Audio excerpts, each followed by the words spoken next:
plans were proposed: a strike in the Indian Ocean to cripple the British Far Eastern Fleet, an invasion of Australia to prevent American forces from using it as a base, and Yamamoto's favorite, an offensive towards the Middle East to secure oil resources and link up with Germany. Yet, the army dismissed the Middle Eastern plan, and the Australian invasion was deemed too slow and insufficiently spectacular. Ultimately, Yamamoto's focus shifted to the Pacific's crucial battleground, Midway Island. He believed a decisive naval battle there would cripple the American carriers and set the stage for peace negotiations. He sent officers to Tokyo with the ME plan, detailing the attack on Midway, and even considered an invasion of Alaska as a means of striking the American mainland. Yet, within months, the surprise Doolittle Raid on Tokyo stunned the Japanese, shattering their belief in invulnerability. Despite his warnings, the Imperial General Staff pressed on with their plans, even as Yamamoto's concerns about the consequences of a prolonged war deepened. As the Japanese military expanded their reach in the Pacific, the tides of war were about to shift drastically. The Midway disaster, where Japan's fleet suffered irreplaceable losses, would change everything. Yamamoto's belief in the necessity of quick, limited victories for peace would prove to be increasingly out of reach. As the tide of war began to shift in 1942, General MacArthur and the Allies were aware that the Japanese were poised to advance further. Following the victory at Midway, MacArthur proposed a preemptive strike against the Japanese strongholds in the New Britain, New Ireland region. The idea was to launch an assault on the strategically vital naval base at Rabaul, backed by 2 carriers, 1,000 planes, and an amphibious division. His plan aimed to push the Japanese back and reclaim vital territory before they could further consolidate their hold in the South Pacific. However, Admiral Ernest King, the U.S. Navy's Chief of Naval Operations, had reservations. He offered MacArthur's plan to Admiral King with modifications. Instead of 2 carriers, King wanted 3, along with a Marine division and 3 Army divisions. He opposed putting MacArthur in command of the operation, believing it would place too much power in the hands of a single figure. King also raised concerns about the vulnerability of the carriers to land-based attacks and the lack of adequate protection. In the end, King's skepticism about the plan's feasibility led him to create his own strategy, a drive from the New Hebrides into the Navy's control. MacArthur, predictably, rejected the idea of his army serving under Navy command, but he knew the urgency of stopping the Japanese advance. The Joint Chiefs of Staff were caught in a dilemma. The mission was divided into phases, with the first task to Admiral King to take the Santa Cruz Islands, Tulagi, and surrounding positions. The second phase would be a joint offensive through the Solomon Islands, targeting Rabaul, and the third stage would push deeper into the Pacific, aiming for the Dutch East Indies or the Philippines. Admiral King's plan seemed to be the logical choice, especially given the military realities. It required fewer resources than MacArthur's ambitious proposal, and allowed for faster action. King's vision was clear: Japan must be stopped before it reached New Guinea and threatened Australia. On May 1st, Vice Admiral Robert L. Gormley was appointed to command the South Pacific Force, while Admiral Turner was assigned to oversee amphibious operations. Together, they would confront the growing Japanese threat head-on. As the Allies prepared, intelligence reports revealed that the Japanese were already building an airfield on Guadalcanal and the Solomon Islands, a critical location for controlling the Pacific. By June 25th, the Japanese presence was confirmed with the arrival of construction units, and the urgency of the situation became clear. Despite the Allied command's knowledge of Japanese movements, the operation faced significant setbacks. Intelligence failures,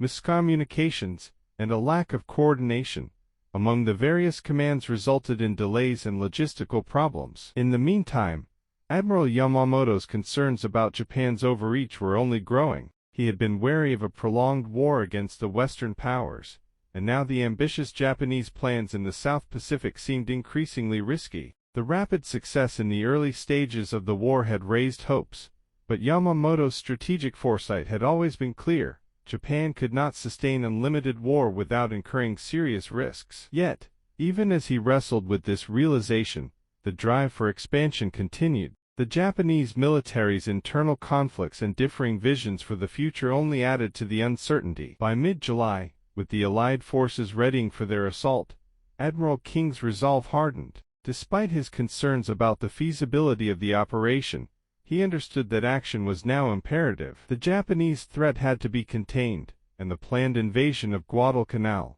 would set the stage for the broader Pacific campaign. However, The challenges faced by the Allies were immense. With inadequate resources, communication breakdowns, and mounting tension between military leaders, the outcome of the operation remained uncertain. The fight for the South Pacific was about to begin. This turning point marked the beginning of a broader struggle that would determine the fate of the Pacific and the future of the Allied forces in the region. The battle for Guadalcanal would soon unfold, testing both military strategies and the resilience of those on the front lines.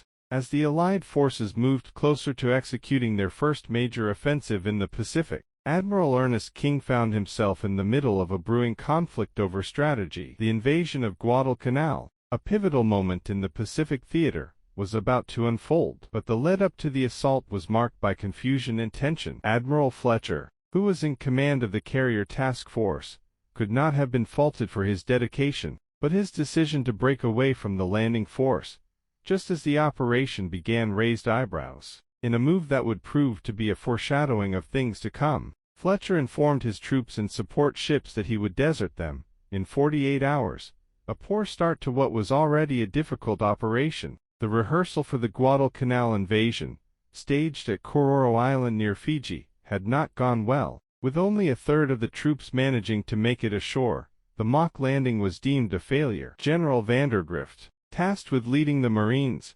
regarded it as a complete bust. But there was no time for second-guessing. On July the 31st, the Marines boarded transports bound for Guadalcanal. The task force of 75 ships set sail, and by August the 6th, they were nearing the Solomon Islands. However, Fletcher's carrier task force, which was supposed to provide air support, retreated further from the action, distancing itself from any potential danger. While American intelligence had misjudged the scale of the Japanese buildup on Guadalcanal, the Japanese intelligence was equally blind. As the Allied invasion fleet gathered, the Japanese had no idea that an attack was imminent. In July 1942, the Japanese Army, under the command of Major General Tomaro H., was focused on capturing New Guinea as a launch point for further operations against Australia. Their eyes were fixed on Port Moresby, where bombers and fighters were sent daily to carry out airstrikes. Meanwhile, Admiral Yamamoto's flagship,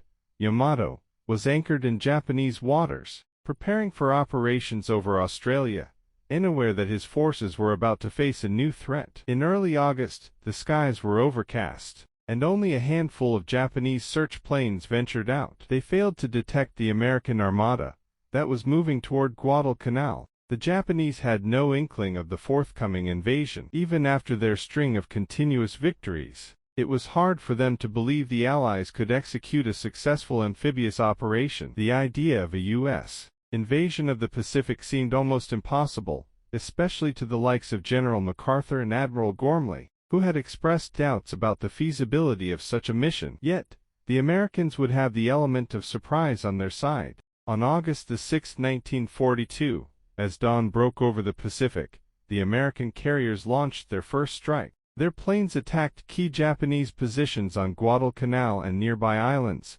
striking with deadly accuracy. The surprise was complete. Japanese reconnaissance planes, which had been told the U.S. carriers were destroyed at Midway, were taken by surprise. The first American waves hit Japanese positions at WWII, Tano, and Tulagi with little resistance. For the Americans, it was a near-flawless beginning, but for the Japanese, the invasion was a rude awakening. On the ground, the Marines encountered little resistance at first. The Japanese had been caught off guard and had fled into the hills. As the Marines moved inland, they discovered hastily abandoned Japanese positions, including tents and meals left behind in a hurry. However, as the Marines pushed deeper, they began to face stiffer opposition. On Tulagi, Lieutenant Colonel Meredetson's raiders encountered fierce resistance from seasoned Japanese troops. The battle on Guadalcanal would become a brutal test for both sides. For the Japanese, this surprise attack would mark the beginning of a long and costly fight. Admiral Yamamoto's concerns about the sustainability of the war only grew as the Allies continued to push back. His warnings about overextending Japan's reach and the need for strategic restraint had fallen on deaf ears. The battle for Guadalcanal would become a turning point in the Pacific War, signaling the start of Japan's gradual retreat from its early conquests. In the thick of the battle for Guadalcanal, the Japanese defense revealed their grim determination. Marines, led by General Edson, found themselves locked in brutal combat, their every move met with sniper fire and sudden, savage counterattacks. The Japanese, refusing to surrender, fought to the last man. As one Marine approached a radio inside an enemy position, he was shot by 2 Japanese soldiers, who had remained hidden, only to be killed moments later. Despite such heavy resistance, the Marines pushed forward, encountering staggering casualties as they moved up the ridge. One company lost 15% of its troops in a single afternoon, a testament to the ferocity of the Japanese defense. The small Japanese rifles, often inflicting wounds rather than fatal blows, ensured that casualties piled up on both sides. Wounded soldiers demanded more resources, slowing the American advance. As the Marines moved into a 3-sided ravine, they found themselves trapped in a crossfire. The tactical challenge was immense. With nightfall approaching, General Edson wisely called for a halt, unwilling to press forward into unknown dangers. That night, the Japanese, knowing they were outnumbered and had no chance of survival, staged a desperate, suicidal counterattack. They broke through the Marine perimeter and surrounded one of the companies, resulting in fierce fighting with grenades, machine guns, and knives. The Japanese soldiers fought with such ferocity that, despite being overwhelmed, they inflicted heavy casualties before being driven back. The following day, August the 8th, saw more troops landing on Tulagi, swelling the Allied forces to 7,500 strong on that side of the Savo Channel. The offensive continued with relentless intensity. The Marines began their assault on the southeastern end of the island, encountering increasingly stiff resistance. On the ridge near an old British cricket field, they faced entrenched Japanese positions that had been dug into the ravine walls. The defenders showed no signs of retreating. Instead, they fought to the bitter end. In one cave, the Marines found 35 dead Japanese soldiers, some already decomposing but others killed in their last desperate moments of resistance. This grim discovery confirmed what the Americans had already suspected: the Japanese would hold their ground until ordered to retreat. The spirit of the Japanese soldiers on Guadalcanal shocked the Marines. In one particularly harrowing encounter, 3 Japanese officers, cornered in a dugout,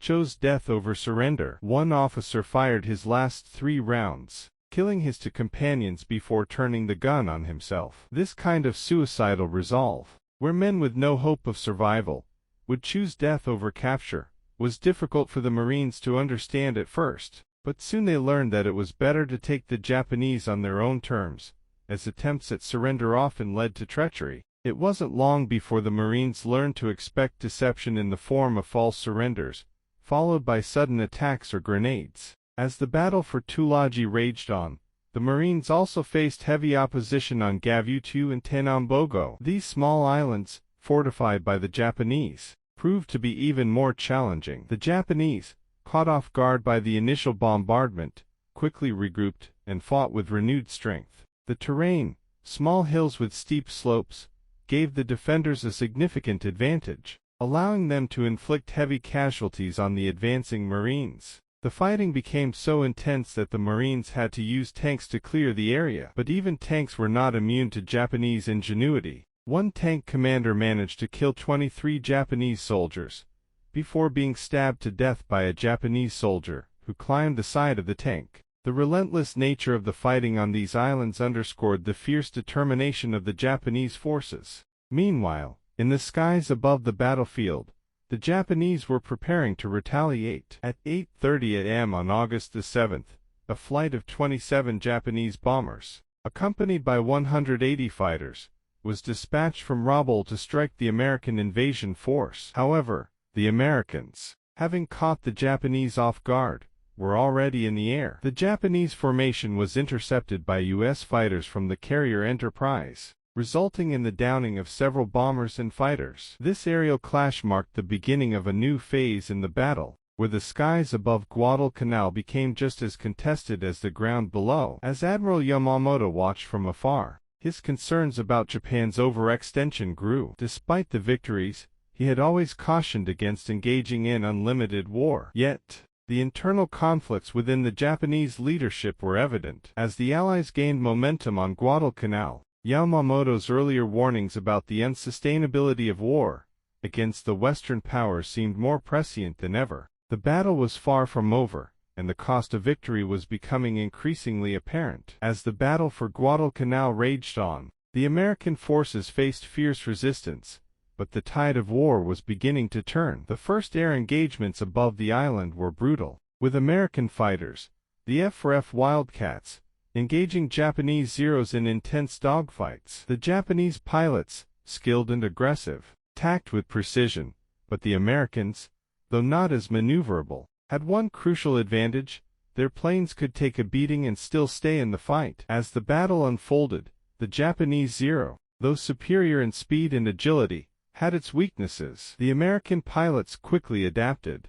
learning to use the Zero's limited firepower and its vulnerability to sustained punishment to their advantage. In the air, the Americans were beginning to gain the upper hand. The Japanese bombers, or Betty bombers, were a more vulnerable target for the American fighters. As the battle unfolded, the F-4Fs and American bombers worked together, relentlessly taking down the enemy aircraft. Despite the loss of several American planes, the Japanese were forced to retreat. Admiral Fletcher, overseeing the American forces, had initially doubted the outcome, but the success of the airstrikes was undeniable. However, the losses were not without cost. The Americans had suffered a significant blow, with 21 of their 99 carrier planes destroyed in the conflict. The Japanese response was swift, but flawed. At Rabaul, Japan's airfields were too far from the battle to provide effective support. The fighters sent from Rabaul had to travel a grueling 1,100-mile round trip,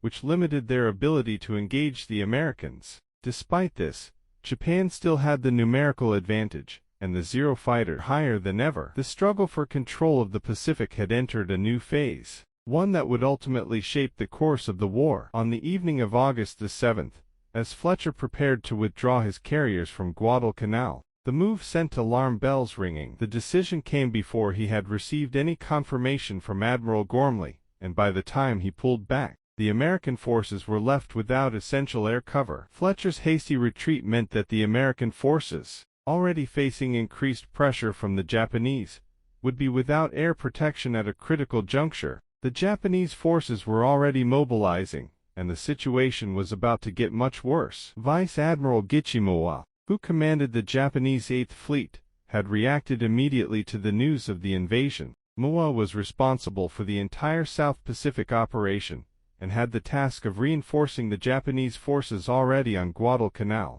His first move was to dispatch 6 small transports loaded with troops, escorted by destroyers, to reinforce the 2,000 main garrison on the island. However, disaster struck when the convoy encountered the American submarine S-38. Operating out of Australia, the submarine intercepted the convoy, sinking the transport Maomru, with 342 men aboard. The sinking, combined with reports of the massive American invasion flotilla, led Moa to reconsider his plan. The risks were too great, and he ordered the remaining transports to turn back. However, by this time, the Japanese were already sending naval reinforcements to Guadalcanal. Moa's timing had been fortunate, but the success of the American operation would not be so easily undone. Meanwhile, the Japanese response was mounting. On the morning of August the 7th, as the Tulagi garrison sent its last transmission, 5 heavy cruisers departed from caving at the northern tip of New Ireland. 3 were heading for Manus Island in the Admiralty Group,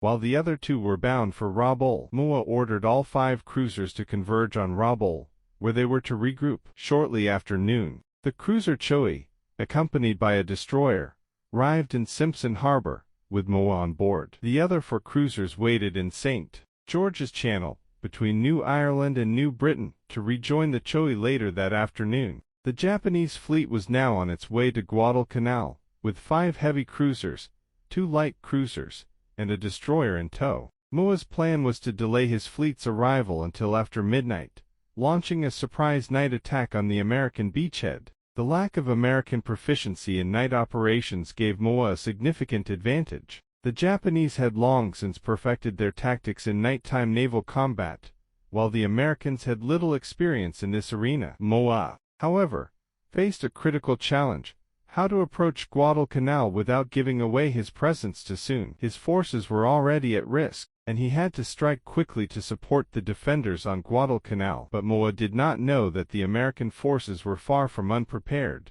The Japanese Navy was relying on outdated methods for intelligence gathering, while the Americans were more reliant on air search and submarine reports. The Japanese fleet, moving toward Guadalcanal, was spotted by U.S. Army B-17 bombers and later confirmed by the S-38. Yet, these reports were dismissed by American naval commanders, who believed it was just another routine movement from Rabaul. Meanwhile, Admiral Turner, coordinating the American offensive, found himself struggling to cover all potential approaches. The slot, a narrow passage between the islands of the Solomon Islands, became the focus of American concerns. Despite the obvious vulnerability of this approach, a critical search was never made. Communication breakdowns, particularly between Turner's flagship, Admiral McCain's headquarters, and the Southeast Plane tender Mackinac, meant that the search for Japanese vessels in the slot was never conducted. As a result,